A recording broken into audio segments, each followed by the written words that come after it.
What's the biggest challenge you're facing right now, and how could I help?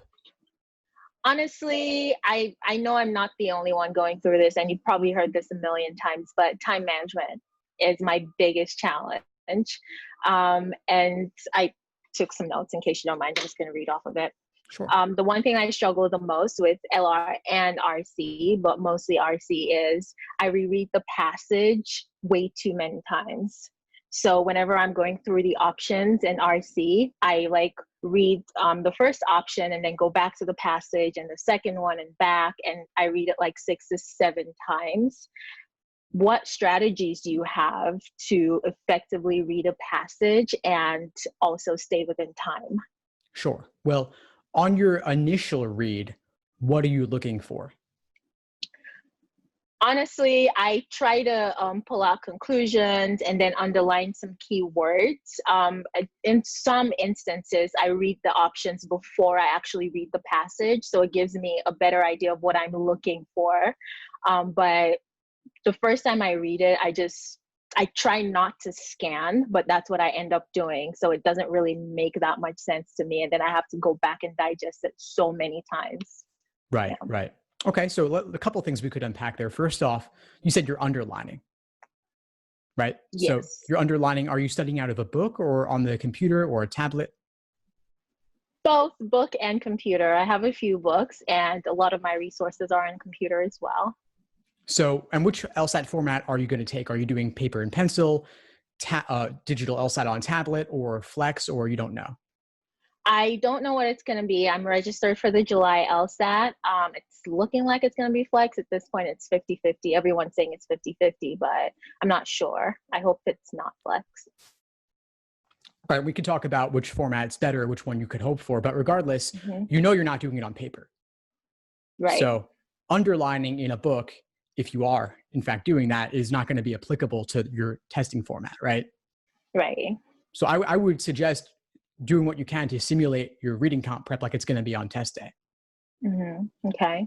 So no more underlining in the book, and ideally no more studying or taking practice tests in the book, because you know that's not the one you're doing. Got it. Now the next thing is, are you underlining on the computer at all? I'm highlighting, yes. Okay, now what percentage of the passage would you say you're highlighting? I'd say when I first started, it was a good 50 to 60%, but it's dropped a little bit because I've learned to look for specific keywords that would be applicable. So I'd say like a good 20-ish or lower. Good. Yeah. I mean, 20 is definitely much better than 60. So you're trending in the right direction there. And are you doing these exams on LSAC's site? Not really. I only did one on the LSAC site. I have a Kaplan prep tests on my computer, a good number of them. So that's what I use most of the time. Okay, cool. I would just want you to see, is the LSAC software, their highlighting tool, is it working well for you? Because some folks find it a little bit glitchy and imprecise, and different simulation programs will actually be a little bit different. Some of them will work better than the LSAC one does, which could actually be a drawback because you want to practice exactly like it's going to be for your experience. And if the highlighting tool is iffy for you, then you might not want to be reliant upon it. Okay. I will definitely look out for that. So that's one thing I'd be thinking about. The bigger thing I want to touch on with you is your approach when you're reading the passage initially. And you mentioned something about looking at the questions first. Right. So there's about 7 questions per passage associated, right?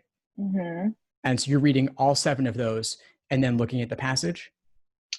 Most of the time, yes.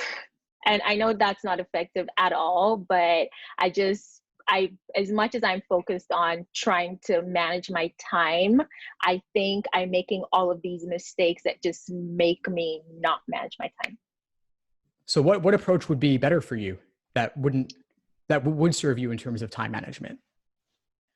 I think having a general understanding of the passage and also noting the keywords that would be applicable to most of the questions, so I don't have to go back as many times as I do, would be perfect, but it's not working out for me right now. If there were one thing you wanted to walk away from a passage with, one key detail or one key takeaway, what would that be? What's the one thing you want to walk away from a passage with? I think a general understanding while being and staying aware of the main point that the passage is trying to pass across. Yes, exactly. The main point. The main point. That's what you want to walk away with. On your Okay. initial read, that's your takeaway. Everything Okay. else pales in comparison. Okay. The other questions may focus on specific details, but Right. you can go back for those details and find them when you need them. But the main idea, Okay. you know there's going to be a question on that. It might be main idea, Right. it might be primary purpose, or it might be both. Hmm. And there could be other questions that are general or global in nature. And your understanding of the Okay. main idea will typically be enough to solve all of those. Okay.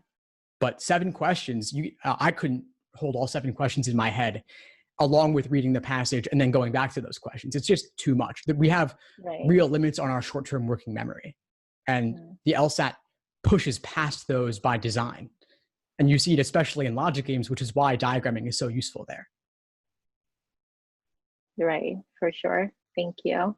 My second question would be whenever I review the PTs that I do, I obviously, whenever you're going through some questions, especially in logical reasoning, you know they're not right.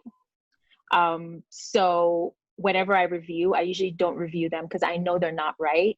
But do you think it's beneficial for me to actually understand the reason why they're not right and review them as well, or just focus on the ones that I'm getting wrong and keep it streamlined and just keep moving? Any question that you've gotten wrong or had difficulty with is worth reviewing. And it's worth Okay. reviewing why the right answer may have seemed unappealing, whether or not you actually chose it. But if it seemed unappealing Hmm. for any reason, that's worth investigating. And if a wrong answer appealed to you, whether or not you ultimately chose it, the fact that it gave you pause means that it's Hmm. worth looking at deeper. It's worth analyzing what were the tricks or traps that made that wrong answer seem appealing. So when you Okay. look at it that way, there's actually quite a bit to review whenever you do a Okay. single section or a single exam. Okay. So yeah, so I guess I'll just keep reviewing all of the tempting answers and just let go of the ones that are not appealing at all, and just not review them because obviously it was wrong and it's not really worth my time. Okay. Thank you for that. So my third question would be with LR. I always have an issue with weaken the argument questions. I do very well with other questions, especially the strengthening the argument ones.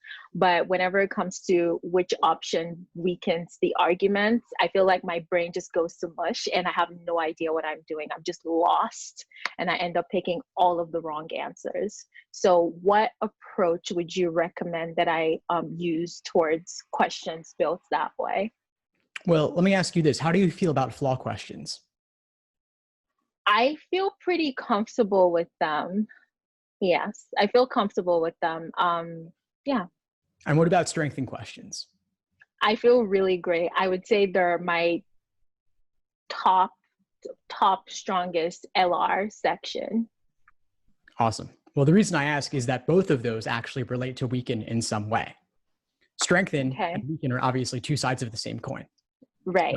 if we take things in one direction to strengthen them, taking them in the opposite direction would weaken it. So you could look at any weakened question as if you were looking to strengthen that argument and then just do the opposite. In another sense, you could negate it Okay, or take it in the opposite direction. So like if, for example, if you want to go to colder weather, on average, you would move away from the equator. If you wanted to move right, towards warmer weather, on average, you would move closer to the equator. right. Different directions, but same Mm-hmm. theme of Okay, movement along a vertical axis north to south. With flaw okay, questions, we're looking to simply identify a problem with the argument, but in weaken, we're looking to expose or widen the gap there, further problematizing the argument. So I want you to bring both the flaw perspective and the strengthened perspective to bear as you evaluate arguments that have weakened question stems. okay. That's really, really helpful. Thank you.